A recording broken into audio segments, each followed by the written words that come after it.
Bueno, buenas tardes a toda la audiencia. Gracias por su interés en este tema. El título de mi presentación es Modelos del cerebro auditivo.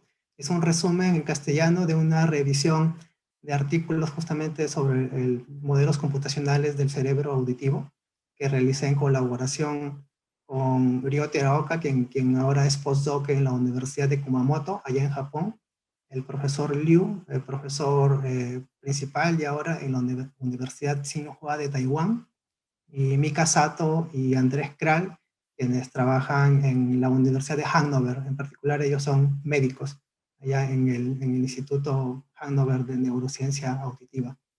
Y bueno, la presentación original en inglés está en mi página web, ahí lo dejo con el enlace. Entonces, esta tarde voy a presentar un pequeño resumen a manera de introducción. Esta conferencia, este meetup de Data Science, por lo que he visto, está más orientado a Machine Learning. Entonces quiero advertir que mi presentación, si quisiera ponerla yo en el territorio de la inteligencia artificial, el contexto sería la neurociencia computacional cognitiva. Y los invito a revisar un tutorial que se dictó el lunes a las 8 de la mañana hora Lima en Neurips, el cual lleva por título Where Neuroscience Meets AI.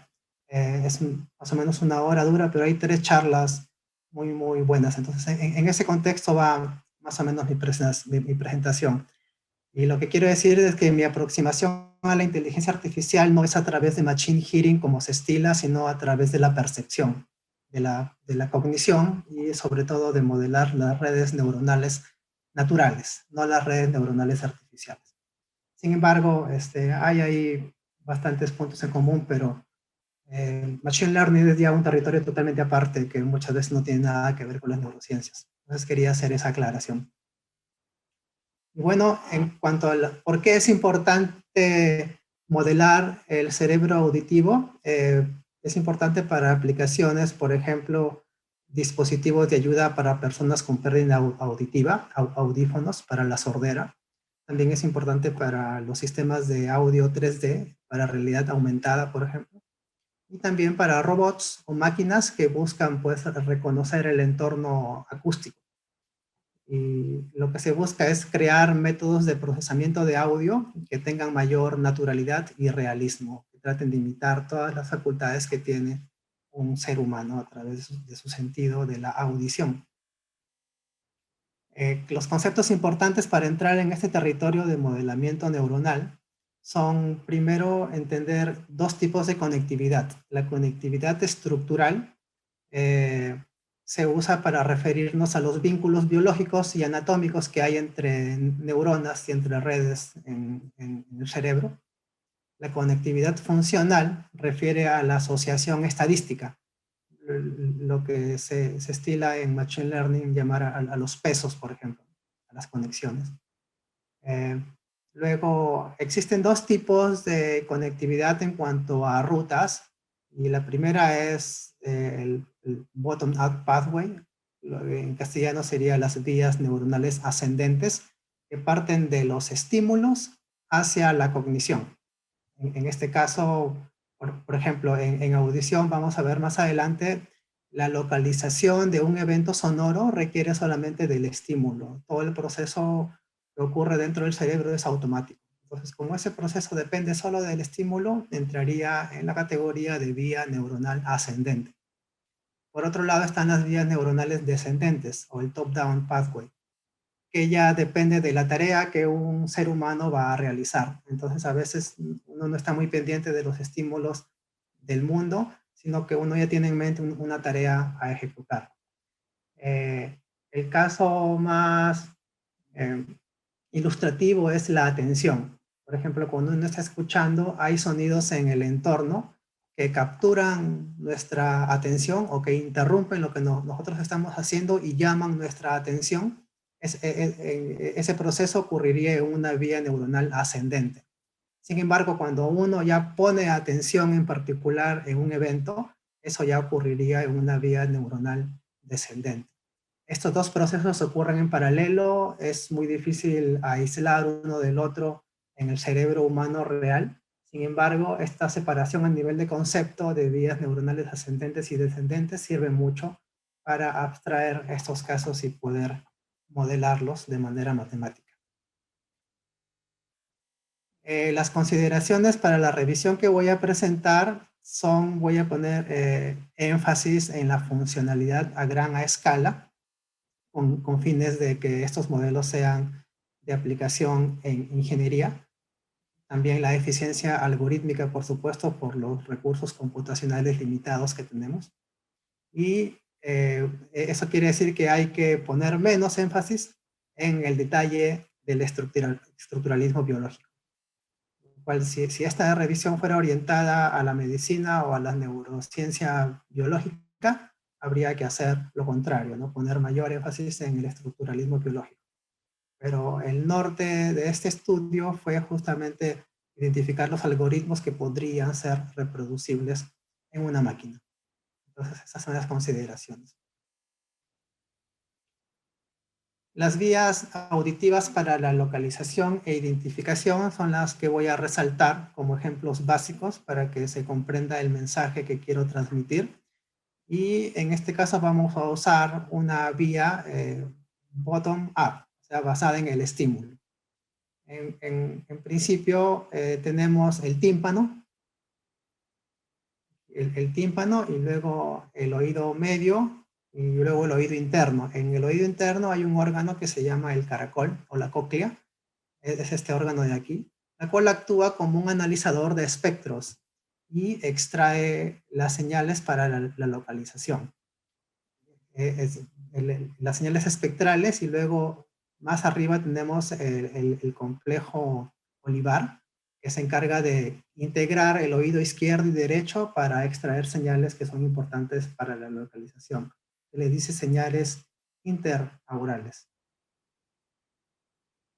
Y luego ya a un nivel del cerebro medio ocurre la integración multisensorial de la cual hablaba, que es la integración entre todos los modos de la percepción. El tacto, la audición, la visión, etc. Ya a un nivel de la corteza cerebral ocurren ya los procesos de mayor orden, los procesos cognitivos, si se les puede llamar así, y uno en particular es la identificación, por ejemplo, el reconocimiento de una voz familiar. Y también la interpretación a nivel semántico. Entonces yo me voy a ocupar de dos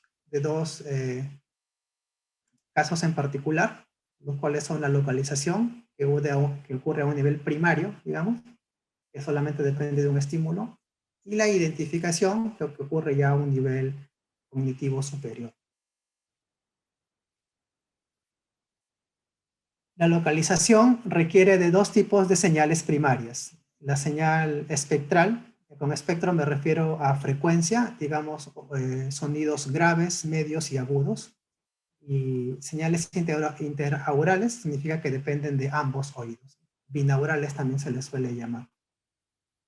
Entonces, tan pronto la presión sonora pega en el tímpano, este produce un desplazamiento de la membrana, que luego es limitado en banda o a través del oído medio, y luego pasa al órgano del cual hablaba, a la cóclea o el caracol, el cual actúa como un analizador de espectros y divide los sonidos en bandas de frecuencia, en graves, medios y agudos. A ese conjunto de señales se les denomina señales espectrales. Espectro refiriéndonos a la división en frecuencia. Luego ocurre una serie de procesos adicionales hasta llegar al complejo olivar superior, SOC, por las siglas en inglés de Superior Olivary Complex, el cual combina las señales que vienen del oído izquierdo y derecho y arroja las señales interaurales, que dependen ya de ambos oídos.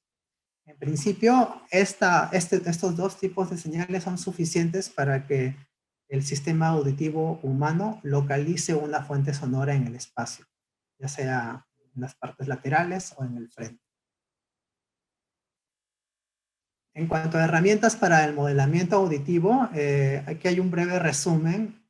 Proyectos anteriores han sido los toolbox para auditory modeling desarrollados por MART y por Slaney. Son proyectos que están disponibles en la web Y proyectos más recientes son el Auditory Modeling Toolbox, que fue luego integrado en un gran proyecto que es el proyecto 2Years, que es el más reciente, terminó en el 2016, y el objetivo del proyecto 2Years fue justamente replicar hasta donde se pudo en ese entonces con el estado del arte, todos los procesos a nivel primario para la localización e identificación de sonido con el fin de integrarlos en un robot, en una máquina.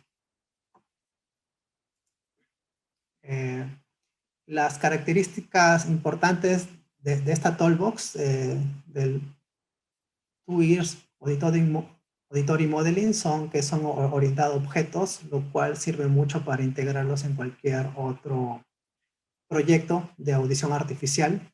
Es modular y escalable, y también está orientado a procesamiento en tiempo real, lo cual quiere decir que permite un tratamiento de un flujo de audio por frames o por bloques.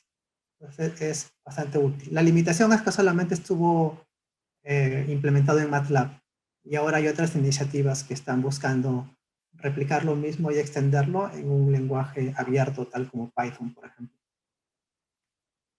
El marco general usado en el proyecto 2Years y muchos otros proyectos recientes es tal como se muestra en este diagrama. Primero hay una etapa de descripción del escenario acústico, que es, por ejemplo, un cuarto con todo el eco y reverberación que tiene, el cual genera las señales binaurales o la presión sonora para cada oído. Y también tiene en cuenta la anatomía externa del ser humano y la forma de la oreja, lo cual es muy importante para tener las señales en el tímpano. Luego viene un front-end auditivo que se encarga de modelar el órgano coclear, la cóclea o caracol, como mencionábamos, que es un analizador de espectros, y luego el superior Olivary Complex. Estos dos órganos son importantes justamente para proveer señales espectrales e interaurales que luego serán útiles para la localización sonora. Entonces, hasta aquí ya se podría realizar localización sonora simplemente con un esquema basado en el estímulo o por una vía ascendente simplemente. Ya los procesos que vienen luego, que se encargan de la interpretación, identificación o procesos cognitivos de mayor orden, sí necesariamente requieren una vía descendente, ya especializada de acuerdo a la tarea que va a ejecutar esta máquina de audición artificial. Entonces, en este contexto, vayamos en un orden bottom-up, partiendo del estímulo. Entonces, veamos primero cómo se genera la presión auditiva en el tímpano, y luego vamos a ir ascendiendo hasta llegar a la vía de interpretación. Primero hay que tener en cuenta el efecto acústico de la cabeza y del oído interno. Depende principalmente de toda la anatomía externa, que es muy particular e individual para cada persona. Yo no escucho de la misma manera que otra persona, y tampoco localizo los sonidos porque la forma de mi oído y de mi cabeza es distinta. Entonces, este es un ejemplo con un dummy head o un modelo promedio de cabeza y oídos. Se utilizan estos maniquís o modelos para generar la presión auditiva en el tímpano. Aquí, por ejemplo, tenemos un eje coordenado en el cual el eje X positivo señala al frente y el eje Y positivo señala hacia la oreja izquierda en este caso. Y el ángulo se cuenta desde el frente, sería 0 grados, el ángulo azimutal. Entonces 90 grados correspondería a la oreja izquierda y menos 90 grados a la oreja derecha. El centro de la cabeza se ubica en el punto medio entre los dos oídos, ¿no? Y el eje a los dos tímpanos. Entonces, en esta figura tenemos en el eje horizontal la frecuencia en el rango audible, que va desde los 20 ciclos por segundo hasta los 20.000 ciclos por segundo. Y en el eje vertical tenemos el ángulo azimutal. Y vemos que 90 grados correspondería a la oreja izquierda, y menos 90 grados correspondería cuando la fuente está en el lado opuesto a la oreja izquierda. Todo este círculo negro indica todas las posiciones posibles de una fuente sonora. Pues aquí este azimut corresponde justamente a la posición de la fuente. Este gráfico se obtuvo justamente moviendo la fuente a lo largo de este círculo y emitiendo un sonido estímulo que barre todas las frecuencias y capturando esa señal en el tímpano. Es un modelo computacional que básicamente se extrae de resolver la ecuación de onda para estas condiciones de frontera con un método llamado Boundary Element Method. Y aquí, por ejemplo, cuando la fuente está del lado de la oreja evaluada, que es la oreja izquierda, vemos que la intensidad sonora o la intensidad de presión es alta, justamente porque el sonido viaja directamente, ¿no?, desde su posición hacia la oreja. Sin embargo, tan pronto la fuente sonora está del lado opuesto de la oreja evaluada, en este lado de acá, vemos que si vamos a menos 90 grados por acá, tenemos intensidades mucho menores, ¿no? Y a toda esta zona azul de bajas intensidades se le conoce como la sombra acústica de la cabeza. Y esta parte de acá más bien es una elevación de intensidad. Entonces, este R señala la distancia de la fuente, y en esta animación estamos viendo cómo este R va decreciendo desde 1 metro hasta 10 centímetros más o menos, y vemos que tan pronto la fuente se acerca hacia el oído evaluado, que en este caso es el izquierdo, ¿sí? Aumenta la intensidad. Uno, por la proximidad de la fuente, y por otro lado, porque la cabeza y el oído también están haciendo pues un boost o una elevación de intensidad. Sin embargo, al disminuir la distancia, como verán, la sombra acústica también es más prominente. Esta escala es escala logarítmica, una escala mucho más natural a la intensidad de sonido que nosotros escuchamos. Y bueno, aquí hay unos mínimos, como verán acá, estos notches sí dependen en particular de la forma de la oreja. Entonces, mientras más cerca está el sonido a la cabeza, ¿no?, mucho más prominentes son los efectos del filtrado, digamos, de la frontera acústica señalada por la anatomía externa de la cabeza y el oído. Entonces, es así como se generan las señales en el tímpano. En este siguiente ejemplo vamos a ver los efectos del oído medio, el cual va desde el tímpano hasta justo antes de la cóclea. Esta parte de acá representa una simplificación de la cóclea. Entonces, justo antes de que la señal llegue a la cóclea, se transduce por todo un sistema mecánico, en realidad, un acoplamiento entre huesecillos, que lo que hacen es limitar en banda a la señal para que para que sea adecuada, para que siga toda la siguiente ruta de transducción de señal. Entonces, aquí todavía la señal sigue siendo acústica. Y justamente el oído medio, la función de transferencia del oído medio tiene esta forma, es como un filtro pasabanda. Y esta señal, bueno, se ha generado a través de una voz masculina, filtrada con los efectos acústicos de la cabeza y el oído, que conforman el HRTF, Head Related Transfer Function, o función de transferencia de la cabeza. Entonces, se genera de esta forma la señal de presión en el tímpano, y a través de un modelo del oído medio, esta señal es filtrada en banda, y ya tenemos la entrada justamente a la cóclea. Hasta aquí esta señal sigue siendo todavía acústica.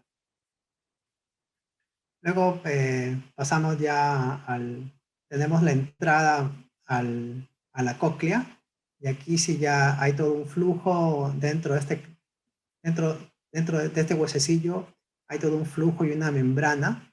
Entonces ya la transducción pasa a ser de medio, es ya un medio líquido acá. Entonces la división de la señal original, que ha sido limitada en banda para pasar a la entrada de la cóclea, va a ser separada en muchas otras señales. En este ejemplo sencillo solamente hay 4 señales. Es como si hubiéramos usado solamente 4 bandas centradas en 80 Hz, 694 y así sucesivamente. 4 filtros pasabanda. Pero en realidad el número de bandas en el cual se divide la señal es muy grande y se adapta de acuerdo al estímulo. Entonces, es un proceso bastante dinámico. Esto es una simplificación nada más con fines didácticos.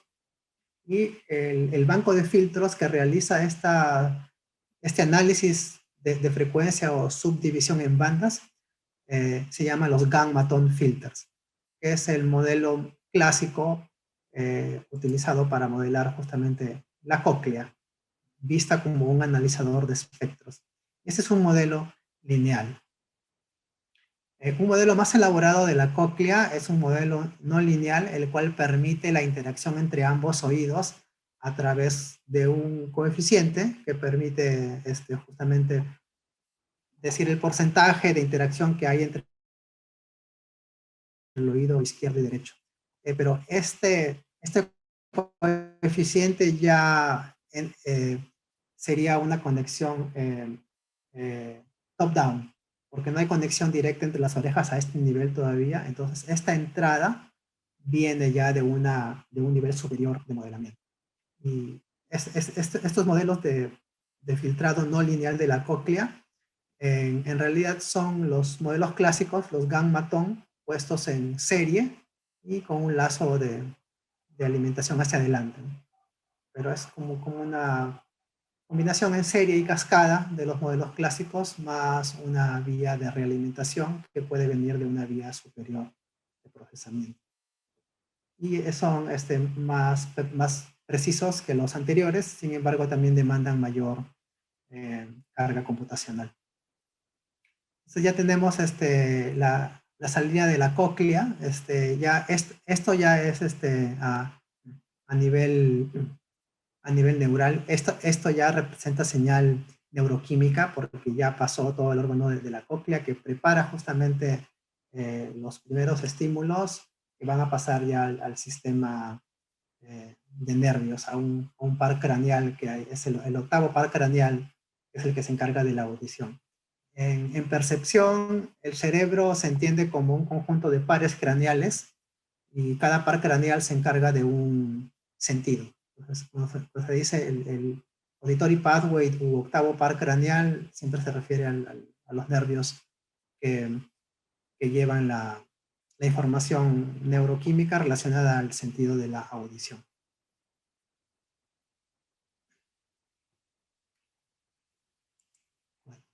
Entonces, tan pronto tenemos ya la señal de audio dividida en bandas, hay que detectar su envolvente, ¿no? Para modelar justamente las células ciliadas o hair cells, como se conocen en inglés. Hacen eso, actúan como un rectificador de onda o un detector de envolvente.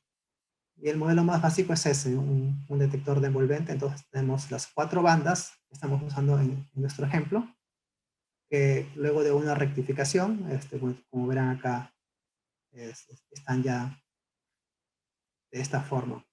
Y esto es con el fin, como preparar a la señal o hacer un acondicionamiento con el fin justamente de detectar las tasas de activación de cada neurona.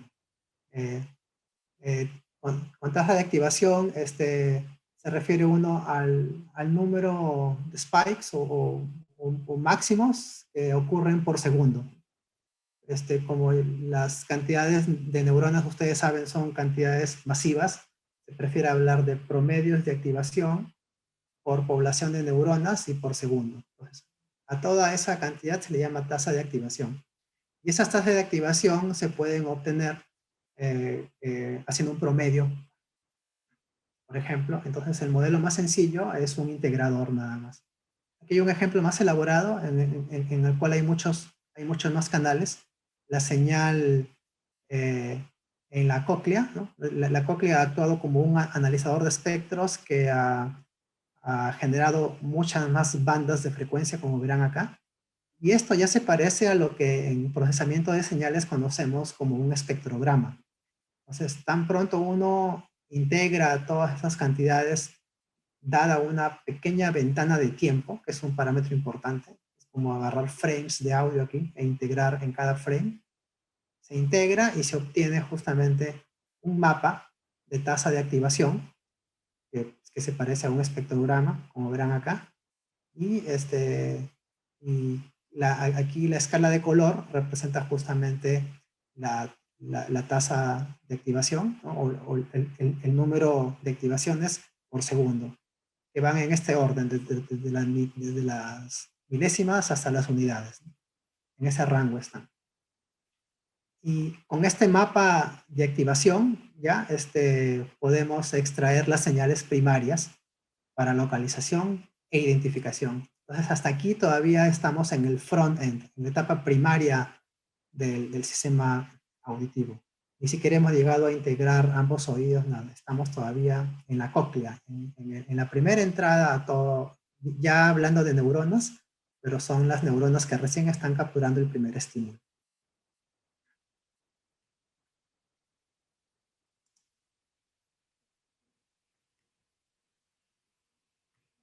Y bueno, aquí ya antes de ir a más detalle, voy a presentar un ejemplo de cómo ocurriría a nivel computacional un proceso sencillo de localización e identificación de sonido. Entonces, en este ejemplo tenemos un dummy head, un modelo promedio de la anatomía humana, que incluye el torso también, y tenemos tres sonidos ubicados a la izquierda, centro y derecha de este modelo. Un sonido de castañuelas a esta distancia y dirección, a 50 centímetros y 70 grados hacia la izquierda. Un discurso de una dama ubicado a 50 centímetros cerca y al centro. Y un sonido de un cello igual a 50 centímetros y menos 70 grados, quiere decir que está hacia la derecha. Cada uno de estos sonidos han sido grabados en una cámara anecoica. Anecoica quiere decir que no tiene absolutamente nada de reverberación, que las paredes, el piso y el techo absorben por completo el sonido, de manera que solamente el frente directo del sonido es capturado. Y el tener un mock-up o un maniquí de la anatomía externa de un ser humano permite ya crear directamente las señales de los tímpanos. Entonces, estas son las grabaciones.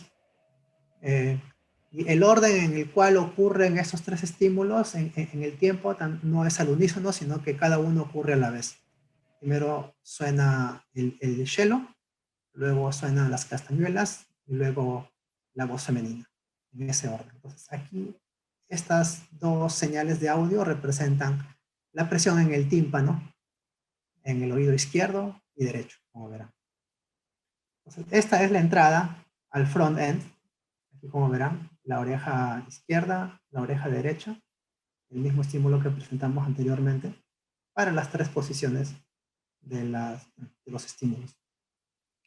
Entonces, esto ingresa a un modelo de cóclea no lineal, en este caso en particular, que permite una realimentación top-down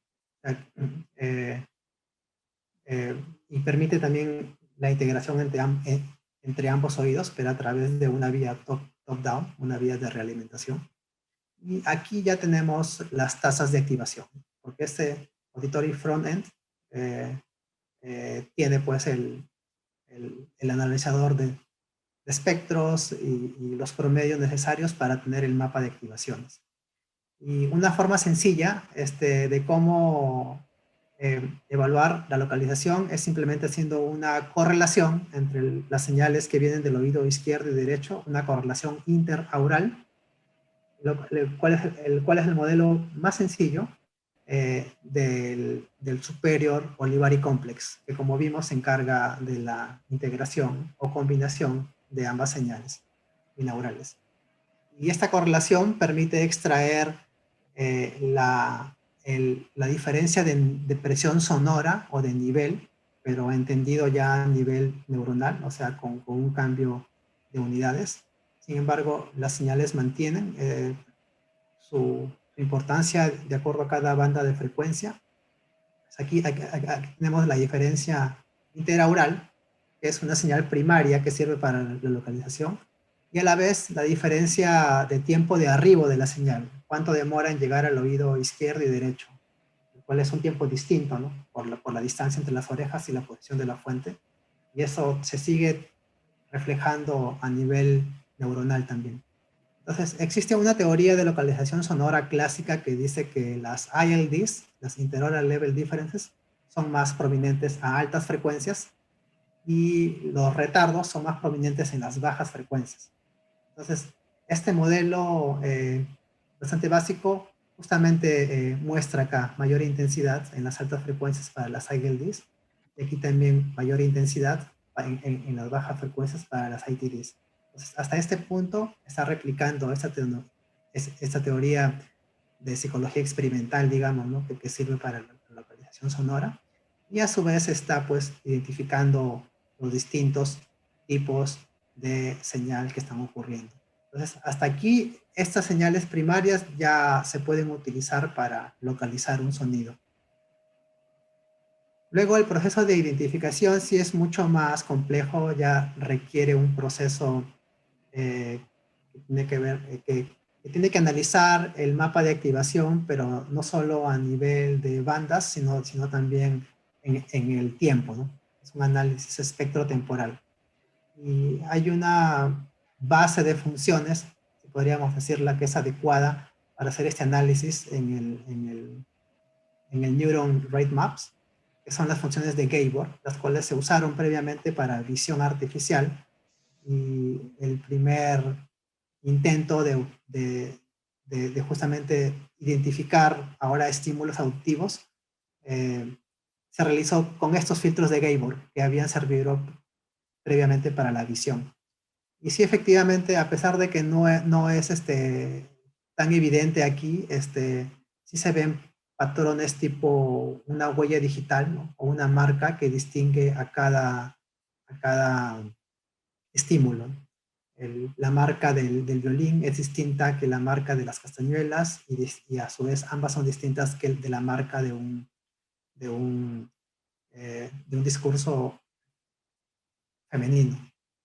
Entonces, este es más el primer modelo que se usó. Ahora hay otros modelos mucho más elaborados, pero a nivel de ilustración, en resumen, la localización se puede obtener con una correlación interaural en el mapa de activación, y la identificación se puede obtener con una descomposición del mapa en funciones base dadas por las funciones de Gabor. Entonces, de Gabor son combinación entre una oscilación, un seno, un coseno y una ventana de Gauss. Entonces, permiten localizar las oscilaciones. En matemática esto sería una wavelet.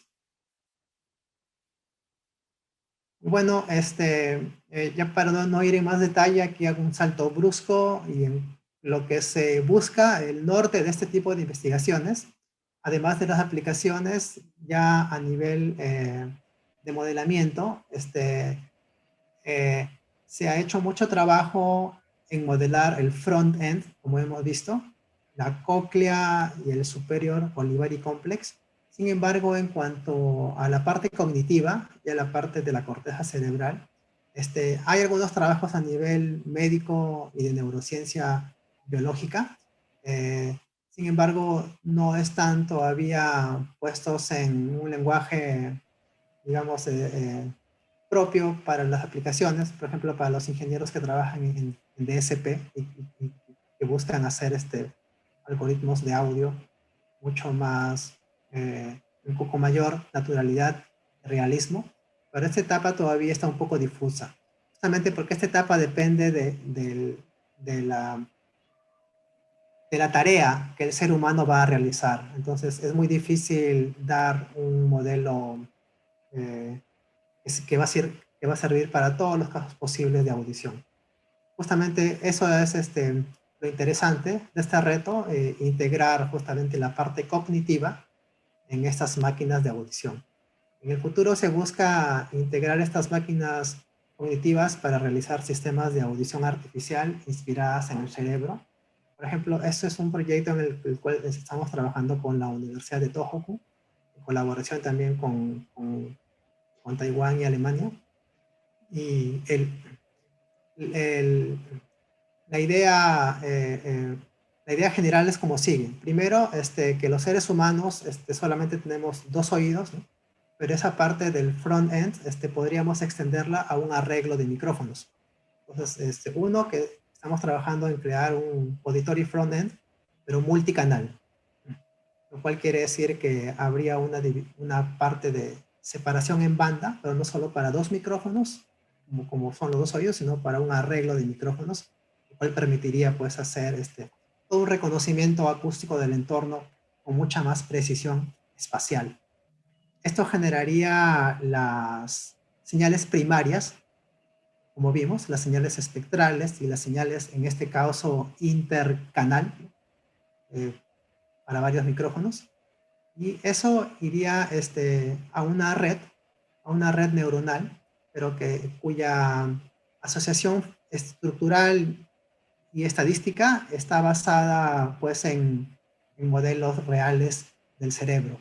¿Y cómo se extrae esta estructuralidad y esta funcionalidad?